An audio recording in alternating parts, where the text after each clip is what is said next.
again, everybody. Welcome to another edition of That Does Sound Terrible. Can't wait! Sounds terrible. It's the home of harsh reality. And we're sponsored not by Diet Coke or Red Bull, although we should be, and that has fueled the team over the past week, but by Glass Half Empty. Glass Half Empty. Don't try filling our cup with your positivity. This is how we are. That's Patrick, that's Eleni, that's Rachel, producer Grace, hiding behind the scenes, but making all of this terribleness possible. And team, we are still recovering from the end of the Illinois General Assembly's spring legislative session, which means it's now time for recriminations and scoldings. The mayor is back from Rome with his delegation in tow, including the head of the Chicago Teachers Union. Senator Durbin's farewell tour is on tap today, and, of course, sounds terrible. But let's start with session's over, Eleni. So that happened. Barely.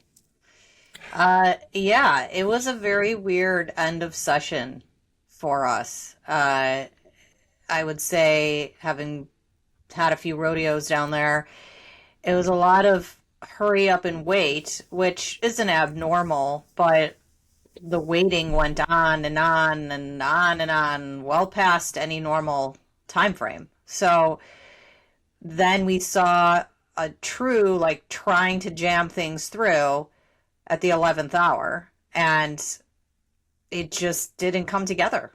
And I think we're going to see a lot of aftermath of what analysis comes out of that. Yeah, it was like trying to send a streaming show through a dial-up device in the last few hours. They just couldn't get it through the series of tubes. A lot of buffering time. What's a lot of buffering?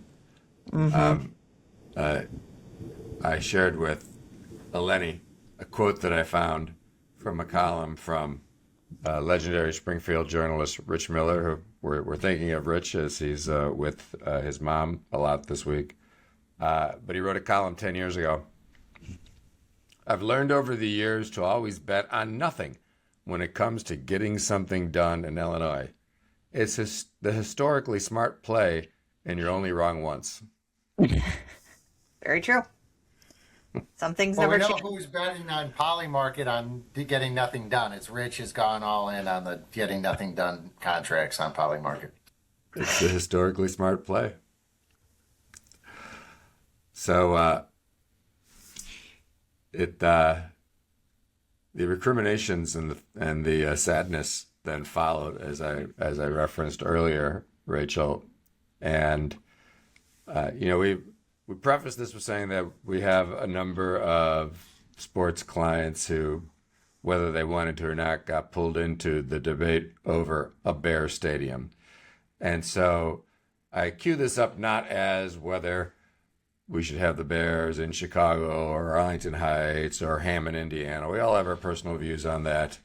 But it was a abject lesson in the issue that we just discussed about getting big deals through Springfield. And so lawmakers and the governor, to the extent that they checked out the news on Monday morning, they were greeted by an editorial leading the page on chicagobusiness.com at Crane Chicago Business. Quote, "The Bears debacle exposed Springfield's bigger problem." And so I'll just give you a few excerpts, Rachel, so you can give us your hot takes. "What we just witnessed in Springfield should have been predictable, except that we live in an age of expectation-defying wonders and calamities.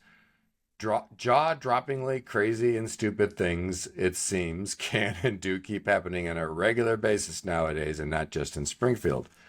In such maelstroms, leaders find a way forward. So why didn't that happen this past weekend?" And it talked about the Bears debate, which was obviously something that's been going on for years now. And it seemed that we were talking about a mega projects bill every day for every week of the past several months, and session started several months ago. And yet the day before the last day, the Senate basically said we can't pass this out of our chamber, and it was sent over from the House in a format that had so much stuffed in it to get out of the House that even the Bears weren't loving it. So the Cranes goes on to point out that they were dealing not just with the political pundits but sports radio, which is tough. But then it points out that in the closing weeks, Senator Bill Cunningham and State Representative Cam Buckner were the point people, and they were the ones trying to explain the process to the media and trying to put the whole coalition together to get all of this passed, and give them some kudos for all of the work they did. And the editorial says, meanwhile, nary a word from Senate President Don Harmon, not much more than a peep from House Speaker Emanuel Chris Welch. Also missing in action, Tony Preckwinkle, who as president of Cook County would have been well positioned to influence the conversation between Chicago and Arlington Heights in her purview. We also seem to have discovered the limits, this is again Cranes going on, of Governor J.B. Pritzker's hands-off approach to legislative action. His posture has been to let the General Assembly do what it's going to do and to sign or to veto whatever eventually lands on his desk. That's one way to avoid blame for a lousy outcome, but is it leadership? So that was, and it goes on, and it gets worse from there.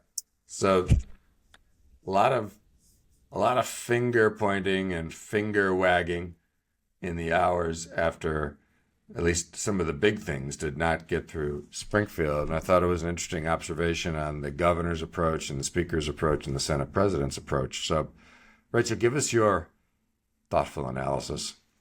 I think this is a great example, and this happened not just on that issue, right? It happened on a bunch of things toward the end. I think it's a very grounded example of the biggest criticism I heard from people in Springfield this year about session is that nobody was talking. The two chambers weren't always talking. Different parties on a lot of these issues weren't talking. And when you're negotiating a bill and trying to actually get something done, you have to talk. And when you have one chamber acting and treating it one way and a different chamber treating it a different way, it's how you get a bill like what came out of the House that became almost a Christmas tree full of all sorts of different things that were never going to fly in the Senate, and ultimately you don't get a deal, right? I don't know what the fix is, but the disjointed session, the weeks that they weren't in together certainly didn't help. Kind of a mess this year from everyone I've talked to, and not just Eleni, Eleni, that's a good point. And you had raised this in previous exciting editions of Can't Wait Sounds Terrible, that the Senate and the House weren't in Springfield together very much this session at the same time.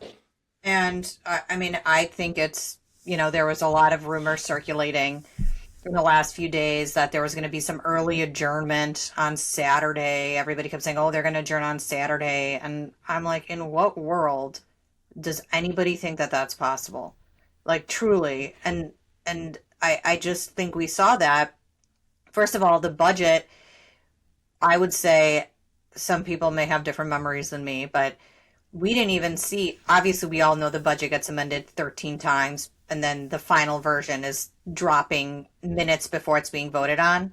But we'll usually see versions of the budget at least 48 to 72 hours prior that are filed, quite frankly, just for optics purposes, for the legislators to say, well, we had hearings, we heard it, and we didn't see that at all. We saw that, those bills didn't start dropping till almost 11 p.m. on Saturday night. So just a lot of strangeness was going on there. And again, with the Bears bill, you had Senator Bill Cunningham, who, clearly was relentless in trying to get something done, only to find out that it's not even going to be heard in the House that night.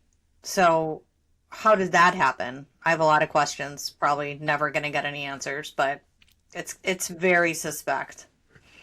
Seems like there was a lack of collab. No collabing. That's right. So, Patrick, Mayor Brandon Johnson was collabing with the Pope. Meanwhile, while all of this was going on, a lot of issues that affected Chicago, the mayor is in Rome with a delegation of Chicago political and business leaders and the head of the Chicago Teachers Union, Stacey Davis Gates, meeting with the Pope. You know, I would traditionally say, if ever invited to meet the Holy Father, I would jump at the opportunity. But one does question the inability to schedule said charter for, I don't know, this weekend to have some of the key people available would be there. Would have been perhaps better practice. But by all accounts, you know, a lot of Chicago's business and civic elite got a chance to go there, and perhaps that quote about better angels governing men will come down to be true after a visit to the pontiff. That's inspirational.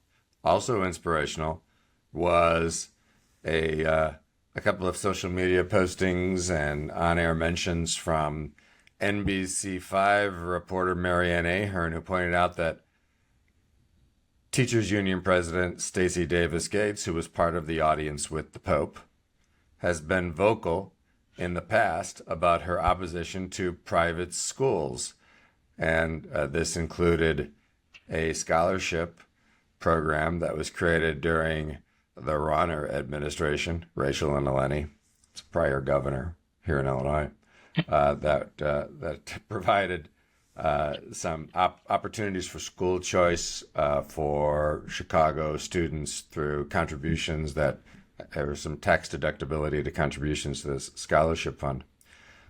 So that brought her to link back to a 2023 story that she did, which Miss Davis Gates was not happy about.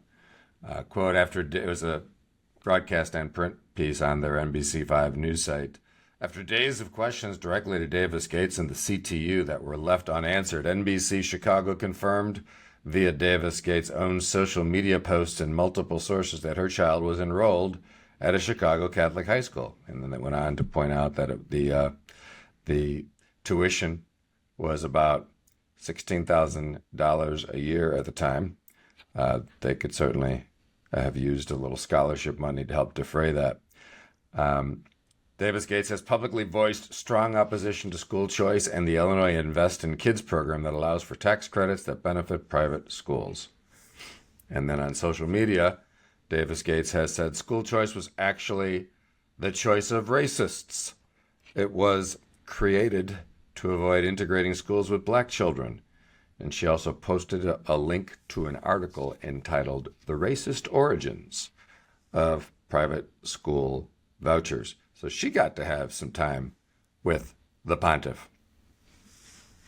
What a trip. What a life-changing trip opportunity. We'll see again. Maybe things will be a little different. I certainly hope some people didn't use this to vacation in Rome. That would be bad optics, especially given the decisive vote by the CTU membership against increasing their political spending. So I certainly, we'll wait and see the results of this powerful, moving trip. In fact, Patrick, since you did quote something gospel-like earlier, St. Paul once was Paul of Tarsus, a Greek-speaking Jew, Eleni, who persecuted early Christians. Before, on his way to Damascus, he fell off his donkey and was blinded by some light and saw the Son of God, and then became one of the very first advocates and writers of the gospel, and the very missionary, traveled the land with missionary zeal to talk about the works of Christ. So maybe that's what this trip will be for Catholic school scholarships and the CTU. Look at them. They're holding their breath, Dennis. They're speechless. They're holding their breath in weeping. Yeah. That's about as far as I can go with that one. Probably won't be holding my breath. Yeah. Maybe a donkey will come out of my butt. I don't know. Um, Like so I don't know a good transition out of all of that, That other wasn't than it. to say that Senator Durbin has started his farewell tour. It appears it's going to last several months, so this is at Judd-like levels of farewell tourism. But before all of the acrimony in Springfield, he gave a speech in the well of the Illinois Capitol several days ago and invoked another favorite son of Springfield, as Capital News Illinois reported. Abraham Lincoln, in the House Divided speech that he gave here in Springfield, gave a grim warning at the divisions in America over the issue slavery could destroy our nation, said Durbin, 81, from the dais of the Illinois House Chamber. We see similar divisions today. The challenge we face in the days ahead could be just as serious, Durbin said, referring to efforts to undermine democratic norms like accepting the outcomes of elections. So, some words of wisdom and warning from Illinois' retiring senior senator. Yeah, there was a lot of accolades, I think, when he spoke in front of the two joint chambers, joint session, whatever it was called. But it's crazy to think how long he really has been in office, True. in the grand scheme of things, and he's truly seen a lot. So it is going to be an interesting transition into this next phase of the next U.S. senator who will take his seat, whoever it is. But it is going to just be a change in history for us, which is it's just going to be very interesting. You know, one of the things that was unique about Senator Durbin is that he's not from a wealthy family, which increasingly is rare in the United States Senate. And he was never backed by a singularly wealthy benefactor. He had to raise money the old fashioned way and always had pretty lean and mean campaigns, going back, door to door and a lot of earned media. He always worked his press secretaries pretty hard to get him those opportunities to make up for the fact that he didn't have, billions and hundreds of millions of private money to turn to buy ads on the airwaves. Just head nodding. That's all. That's all I get. Well, from... if you'd like to traffic count to any of us, so we don't overtalk. I agree with Eleni. Decades of service going back to 82. I think his first run, Dennis, was 78. You may have recalled that slightly better than the rest of us on the call. But back to tie the two segments together, as they say in TV. Interesting use of time in the final week to have Senator Durbin deliver said speech to a joint session when I presume he will still be a Illinois senior senator, I don't know, during veto session or some other time.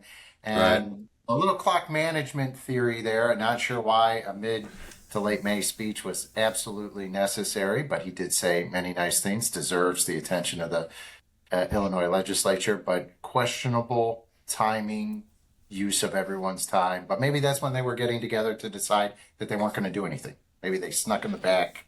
Like, I'm not actually going to do anything. I don't know. Maybe that's why I didn't pass the ball to you right away, Patrick. I think they were just waiting for session to buffer at that moment. Yeah, it was Where we buffering. started. They needed to waste a little time, probably. At the same token, this reminds me of another question I wanted to pose to you. Should we be concerned that the Pope has all this time to meet with Chicago politicians? I mean, he met with Governor Pritzker, and now he's meeting with Mayor Johnson and Stacey Davis Gates and some of our friends who own restaurants here in Chicago. Like, it's nice, but shouldn't he be like? I mean, it's the taking down Chicago AI way, though. warlords? Like, it's the Chicago way. I mean, of course. I know a guy. Of course, he's gonna be like clearing his schedule for all of his old boys and girls from back home. So, doesn't shock me at all. And usually got a someone guy. is bringing him a pizza or something too. So getting some He's gotten some really good. He's gotten some really good swag out of this. some weird So, swag and some good swag. So, I mean, I'm Yeah. sure he doesn't mind that. He's probably got more Let's- access to Chicago pizza and food than he's had in years. And let's not forget, though, that one of the key profit centers for the Vatican City operations is the gas station they run, which is able to sell gas at a discount to the Italian rate. So the more, I mean, this guy, he's keeping the gates open. He's keeping imagine how many SUVs were required to transport Chicago's elite around Italy. So, I admire him. He's keeping things going. And if you think I'm making that up, you can Google it, figure it out. We might need some independent gas station is a fact-checking revenue on driver. this. Patrick's doing Oppo research on what's happening Pope. down at the Vatican. But the best part was, Patrick, when you said the profit center, I thought you meant like PROPHET, not like the profit center. And I was like, why does Patrick know about these profit centers? Like, what is he doing? All right, got No it. profit. There are no profits, Eleni. With no profits, there can be no profits. God, this is taking some weird turns. So this seems like a natural time, producer Grace, to go with Sounds Terrible Time. Oh, we love the sad trombones. So I'm going to kick it off because I think it will provoke some other reactions from all of you as you do your Sounds Terrible. I feel like even in these terrible times, we can no longer turn to comfort food. I'm not a big carb eater, as you all know, but every once in a while when you're down, there's nothing like an Italian beef or a bagel. Well, we already heard about the whole legislative fight over Italian beefs versus horseshoes, which are disgusting. But now there's a fight in Wicker Park over bagels. And what's better than a tasty, delicious bagel when you need to clear your head with a cup of joe? So in Wicker Park, private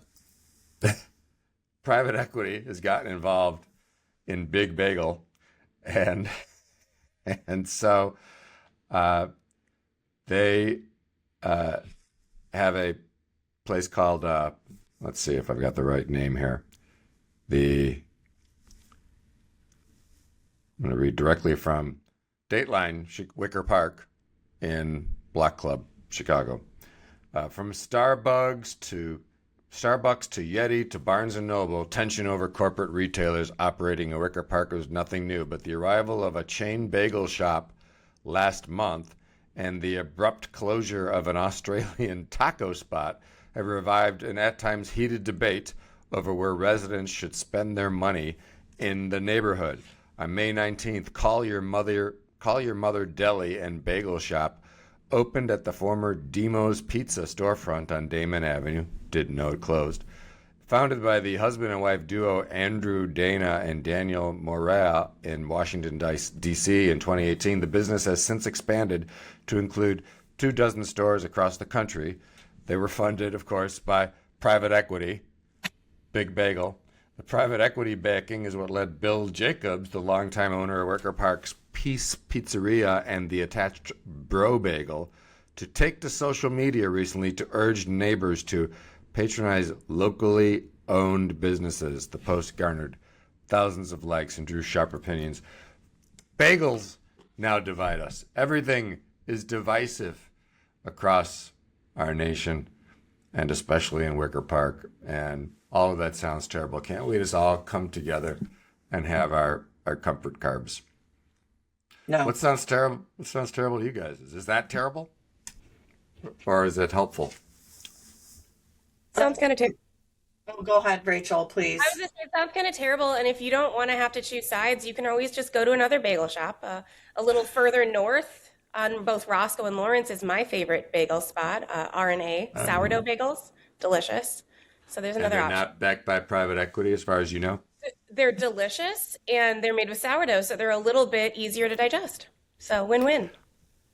There you go. We're gonna pretty soon. The bagel wars are gonna require Patrick's weird deep dives to provide fact checkings and 10Ks and other financial information. Anyway, Patrick, what sounds terrible to you? This is a bit sad as well. I don't know, uplifter, but we try to do our part to take care of nature out in Naperville at the house. We've planted more than 24 trees. We have bird feeders and the like, but unfortunately, our new windows are attracting bird collisions. We have lost 3 birds in the past 4 days.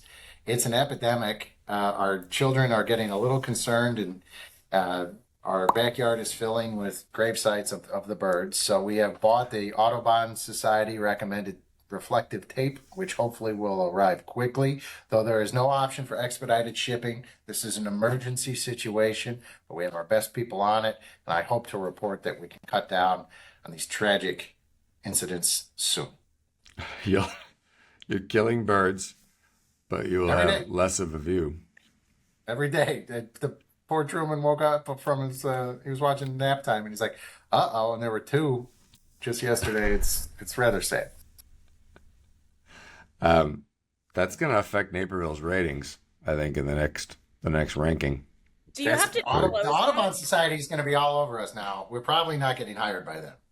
If Yeah. you ever sell your house, are you going to have to disclose that? Oh, I'm going to try. I'm going to see if this Bird film graves. works. I'm gonna hope to get this film that is supposedly invisible to the human eye, but applicable to birds. So we'll see. And You hopefully, I know. you probably also need special zoning for that small private cemetery. Right. Right. What are those little crosses? What are those for? It's actually an unpermitted cemetery, and thank you for calling that out, Rachel. Yes, I appreciate that. The inspector's probably on his way. On the airwaves. Rachel, what Wow. sounds terrible to you besides that? Besides So mass I'm death? actually going to take it back to session a little bit. I remember when I first started working in Springfield, midnight adjournment usually meant about midnight, right? Like the latest I'd ever really been in the Capitol for a long time was about midnight, other than with the year that they passed the last income tax hike during veto session. And I remember standing in the rotunda at like 3 a.m. thinking this is so crazy. And now routinely it ends at 5 a.m., which is ridiculous. Are any of us doing our best work past about 7 p.m.? No, but they're doing all of the biggest and most important things for our state that late now. A great example of this being that terrible. And this is, I will say before I talk about this, this is not shame to the staffers who were working their butts off to get this done at the end of session, because they are doing so much work that goes unseen.